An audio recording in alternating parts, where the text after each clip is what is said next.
Bien, un saludo a todas las personas que van a ver este video.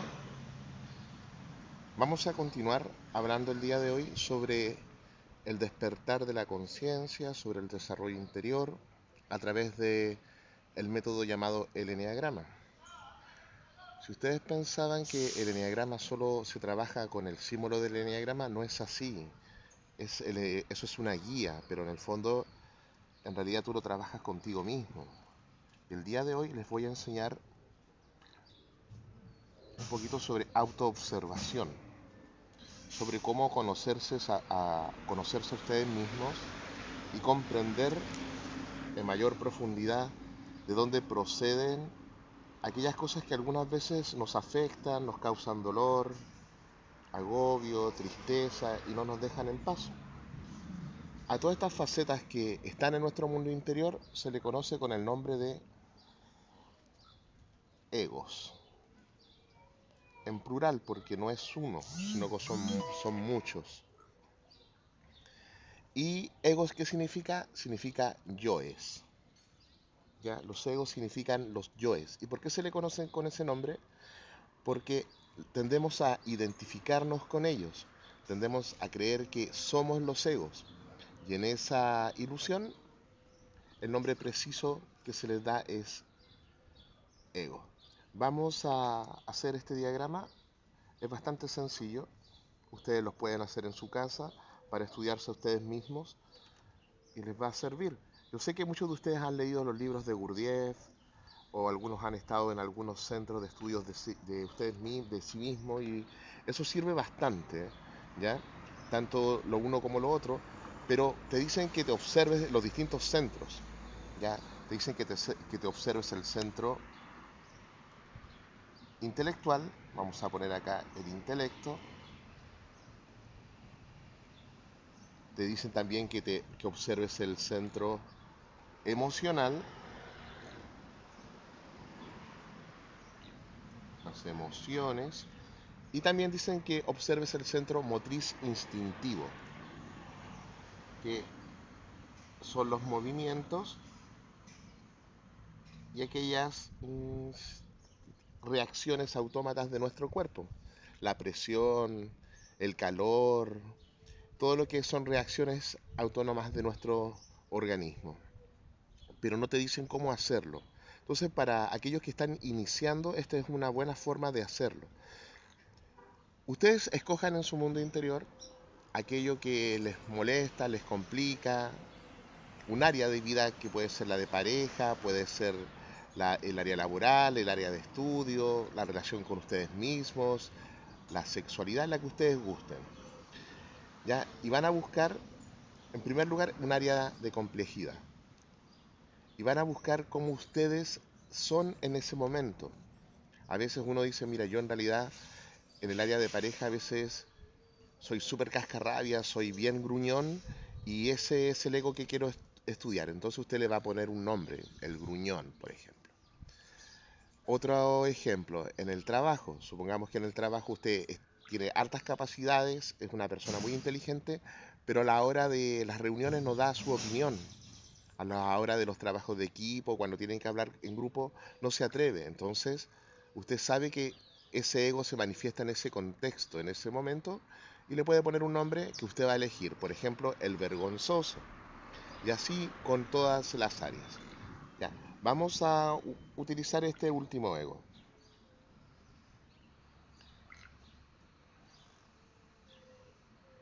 El ego de la vergüenza. Vamos a ver.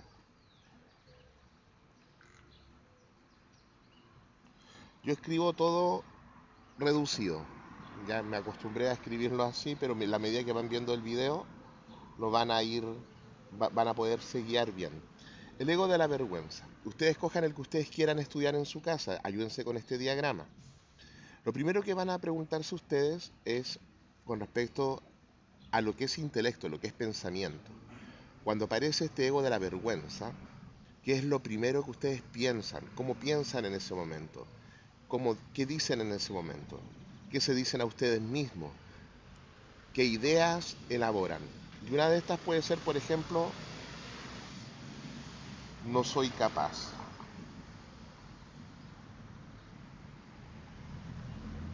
Anoten todo, hagan una lluvia de ideas, todo lo que les pasa en ese momento. Otra idea es, no me escuchan. A pesar de dar mi opinión, la gente a mí no me escuchan. Ya, no me escuchan. Otra idea,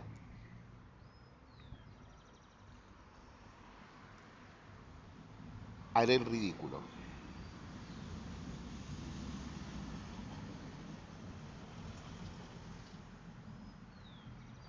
Y una cuarta idea, supongamos que usted se denota y se dice que soy tonto. Soy tonto, no soy tonto. Bueno, muy parecido a lo de arriba. Bien, entonces estas son las cosas que usted piensa en ese momento. Luego va a anotar acá al lado las emociones que siente en ese momento. Supongamos que cuando da la vergüenza siente cuando aparece el vergonzoso, lo primero que puede sentir evidentemente es vergüenza. ¿Qué más siente? Siente rabia. Supongamos que siente rabia porque ese estado a usted le incomoda. En la medida que tú vas describiendo cómo te vas sintiendo, vas a ir dándote cuenta de más cosas que antes no te dabas cuenta, porque las personas, aunque tú no lo creas, no tienden a estudiarse y simplemente en las palabras dicen, no, yo soy vergonzoso y se cierran y no se, donde no se analizan, no se dan cuenta. Y acá te vas dando cuenta que vas sintiendo más cosas. Hay vergüenza, hay rabia y esto también te pone en un estado de soledad. Mira, también sientes soledad.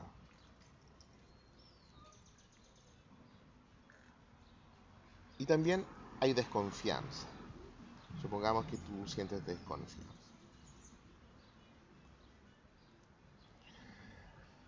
Vamos a ir ahora a lo que haces, motriz instintivo. ¿Ya? Motriz instintivo, la conducta y cómo reacciona mecánicamente el cuerpo, automáticamente el cuerpo.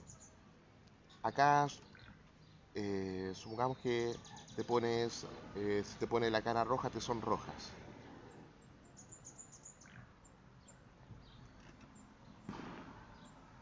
Ganas de salir corriendo.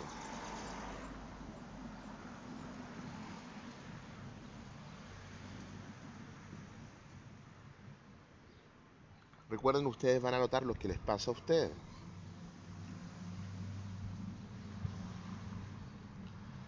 Querer esconderme.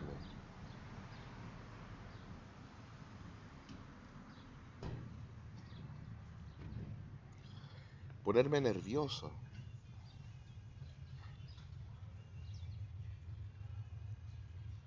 Y comenzar a tiritar. Yo creo que ahí hay una descripción bastante sencilla. ¿Ya? Entonces acá tú estás describiendo este ego del vergonzoso. Tú le pusiste ahí. Y le pusiste ese nombre y lo analizaste a nivel mental, a nivel emocional y a nivel motriz instintivo. Y ahora te vas a hacer una pregunta, que yo la voy a escribir acá abajo. Es, cuando fui pequeño,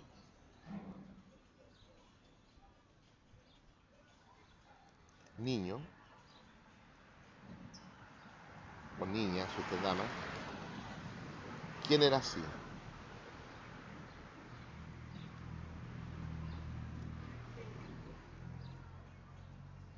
¿Quién era así? Y va a analizarlo punto por punto. Primero las ideas, no soy capaz. Y tú te vas a relajar, ya porque cuando estás muy estresado no logras tener una apertura para lograr entender todo esto. Y supongamos que la primera acá, no soy capaz, te das cuenta que tu papá decía eso. Oye, sí, mi papá decía eso cuando tenía problemas económicos. Él muchas veces yo escuché hablando él con mi mamá y él decía que él no era capaz. Entonces venía de mi padre.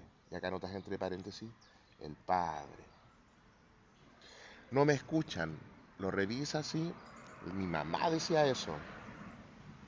Siempre ella se quejaba de que no la escuchábamos. O que no la escuchaban en su familia. Haré el ridículo. Mira, yo tenía una hermana mayor y ella, mi hermana, ella decía siempre esto. Me acuerdo que en un momento cuando era pequeña ella tenía que participar en una actividad y siempre trataba de no hacerlo porque en distintas actividades porque les daba vergüenza y decía que iba a ser el ridículo. Y soy tonto. ¿Quién decía eso? Mira, y te das cuenta, sí, mi papá lo decía en algunos momentos también. Tú sabes que es el padre. Pasas a la emoción en lo mismo. ¿Quién sentía vergüenza? Y revisas, te das un tiempo, respiras profundo, porque cuando la mente está activa no se puede uno percatar de todo esto. Vergüenza. Ah, acá mi mamá era vergonzosa, la madre. ¿A quién era la persona que tenía rabia, la persona rabiosa de mi familia? Ah, el papá. Van a recurrirlo, va a ser muy frecuente que tú vas a notar a tus referentes significativos, la madre, el padre, los hermanos mayores, los tíos, la soledad. Ah, yo veía sola a mi abuelita. Sobre todo las personas con las quienes tú viviste, tu referente significativo, la desconfianza. Ah, no, este es mi padre era súper desconfiado. Y luego pasas al motriz instintivo. Ah, no, esta era mi hermana mayor siempre ella, nosotros sabíamos que se ponía como tomate y ella se ponía roja cuando tenía vergüenza. Entonces acá ponemos la hermana. Usted va a ir encontrando los referentes según sus referentes significativos, según su historia. Ganas de salir corriendo. Mira acá interesante, esto me pasaba a mí, yo cuando era niño, yo quería salir corriendo. Y acá se fue uno mismo. Algunas cosas te vas a dar cuenta que las vivieron tus referentes significativos, otras te vas a dar cuenta que las viviste tú mismo. Querer esconderme, sí, eso también lo viví yo cuando pequeño. Grabas todo lo que viviste, todo lo que viste, y algunas cosas las viste en ti, otras en tus familiares. Nerviosismo y tiritar. Mi mamá yo la veía que era así. Ya, y acá lo completaste. Ya está, esto que es bastante sencillo, este diagrama que es bastante sencillo, este cuadradito bastante sencillo con información. Y luego lo vas a observar y te vas a preguntar si tú sabías que el vergonzoso, el ego, el vergonzoso que a ti te afecta en tu contexto laboral o en el contexto que tú lo sientes, estaba compuesto de todas estas experiencias. Y generalmente, ¿sabe lo que ocurre? Las personas se asombran, se dan cuenta que a través de algo tan simple lograron incorporar información importante, y lograron incorporar un autoconocimiento importante. Y eso se llama en psicología insight, conciencia, darse cuenta, hacer consciente el inconsciente. Tan simple como una hoja de papel, unos cuantos minutos y dedicarte a hacerlo. Yo te sugiero estudiar todas las áreas donde tienes problemas. Y esto te va a ir ayudando a qué? A tener una vida más lúcida, más armoniosa, una mejor existencia, en todo sentido. Bueno, y desde luego cuando trabajamos con el eneagrama, esto se logra graficar en el eneagrama, pero esto ya es harto, harto, y está en orden, no es simplemente que te diga alguien, autoobsérvese los centros mental, intelectual, motriz, instintivo y emocional. Y tú dices, sí, se refiere a los pensamientos, a las emociones y las conductas, pero ¿cómo lo hago? ¿Cómo lo hago? Bien, vamos a proseguir. Ahora les voy a dibujar parte del eneagrama, les voy a dibujar el círculo para explicarles la idea de por qué es importante la relajación para estudiarse. Esto se hace en estado de relajación, al menos yo también lo puedo hacer en estado simplemente hablando con una persona o acá como lo vieron en este ejercicio, pero es bueno relajarse para hacerlo. ¿Por qué? Porque acá entra a jugar mucho un término que es el trance, del, del latín transire. ¿Qué significa transire? Significa pasar de un lado a otro, como un puente. Eso significa transire. Entonces, cuando tú escuchas el término, vamos a hacer un estado de trance. O, oye, esta persona trabaja con trances, o trance hipnótico. Bueno, ahí le van poniendo distintos términos según el periodo de la historia, según el terapeuta, según muchas variables, pero esto significa, viene del latín. Siempre vayan a los orígenes etimológicos de los términos, eso les va a ayudar mucho a comprender. Bueno, y ustedes saben que en el eneagrama hay internamente hay una hexada, ¿no es cierto? Y un triángulo, pero hoy en día no la voy a dibujar, no voy a dibujar ni la hexada ni el triángulo. Voy a poner acá, alrededor del círculo, voy a poner una especie de cubierta. ¿Y esta cubierta qué es lo que es? Son los egos, ¿ya?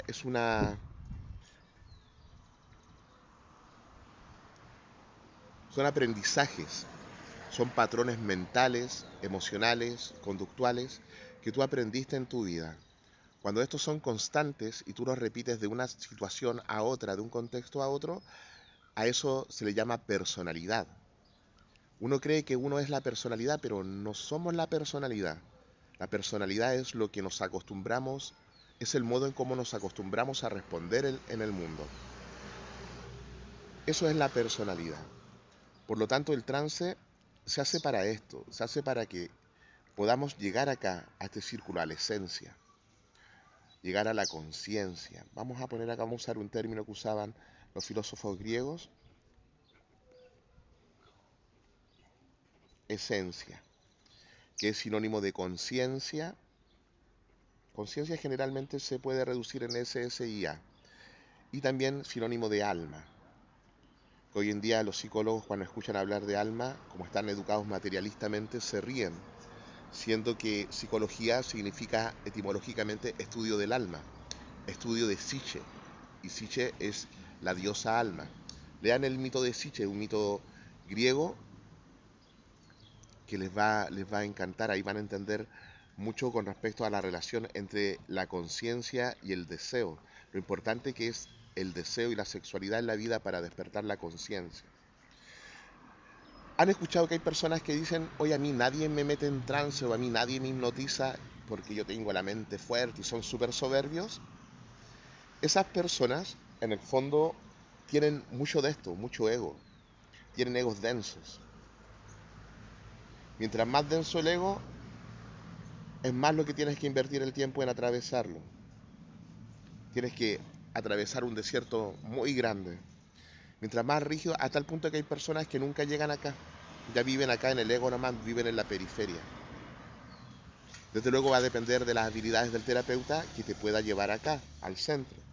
Pero una vez que tú atraviesas esto, acá te contactas con la tranquilidad. Trascienden los patrones, vas más allá de los patrones de vergüenza, de rabia, de miedo, de envidia. Vas más allá de los pensamientos, de las emociones y de las conductas. Y desde acá tú tienes que observar. Desde acá tú puedes comprender toda esta historia. Por eso en todo momento, cuando hacíamos este cuadradito y anotábamos toda esta información, yo les decía, tienen que hacerlo relajado, relájense. Importante la relajación, la respiración, una buena postura, no estar con la espalda torcida. Así se procede con un estado de trance. Puedes invertir 10 minutos, 15 minutos, 20 minutos para ingresar acá. Luego con la experiencia aprendes a hacerlo más rápido. Pero este es el punto importante donde te puedes observar y de acá puedes estudiarte. Cuando se trabaja con niños pequeños, voy a hacer acá un circulito pequeñito, como los niños son pura esencia, pura conciencia y están despiertos, no están dormidos. Dormido significa vivir desde acá, vivir desde los egos, hacer pedante, ¿no es cierto?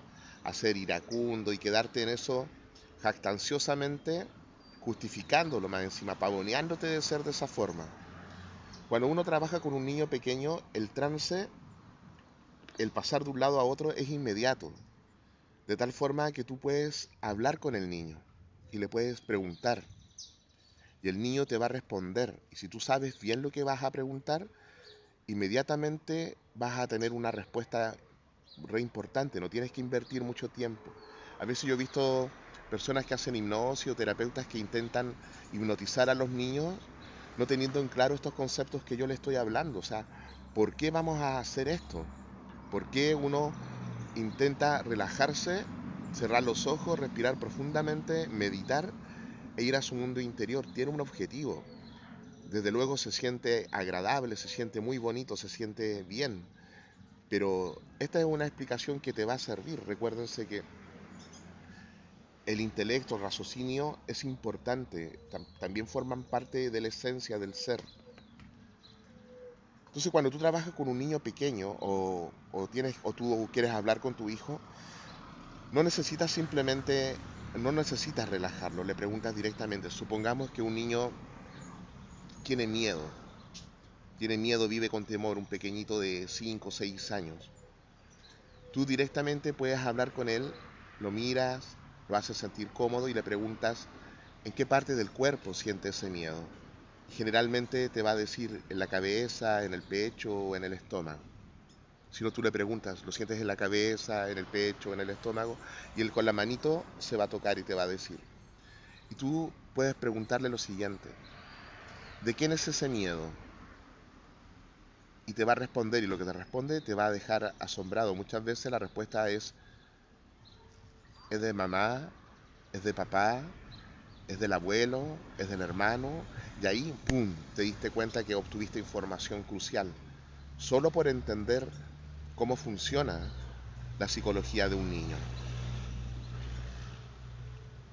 Bien, entonces, estudiarse a uno mismo en orden. Estos tres centros: intelectual está en la cabeza, emocional está en el pecho, motriz instintivo está en el estómago.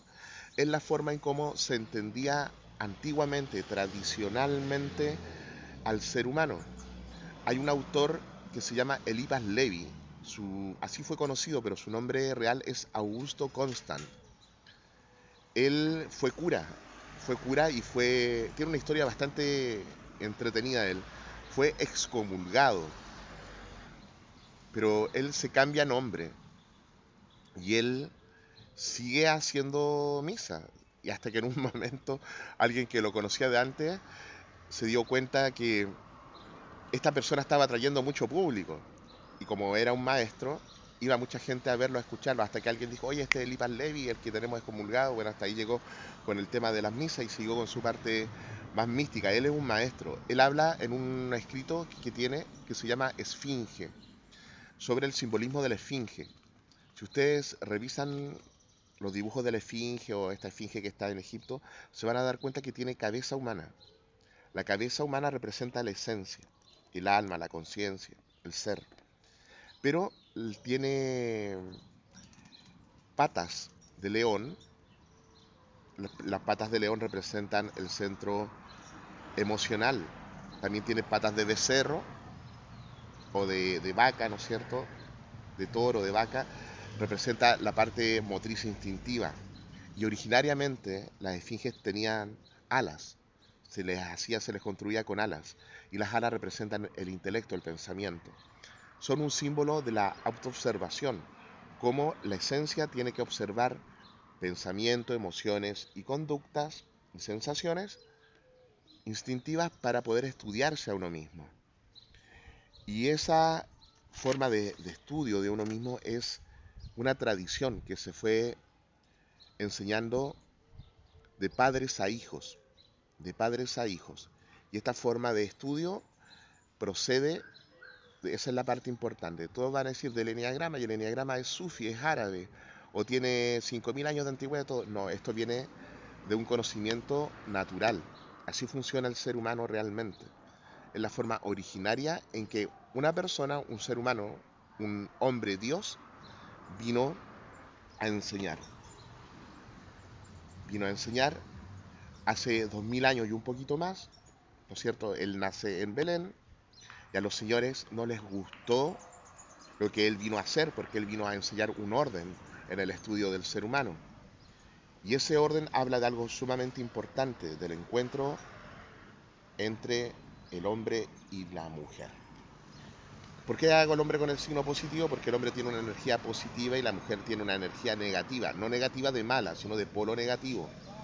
El hombre es activo, la mujer es receptiva. Igual que la luz, y ambos unidos provocan una energía importante. Bueno, acá voy a hacer un solcito.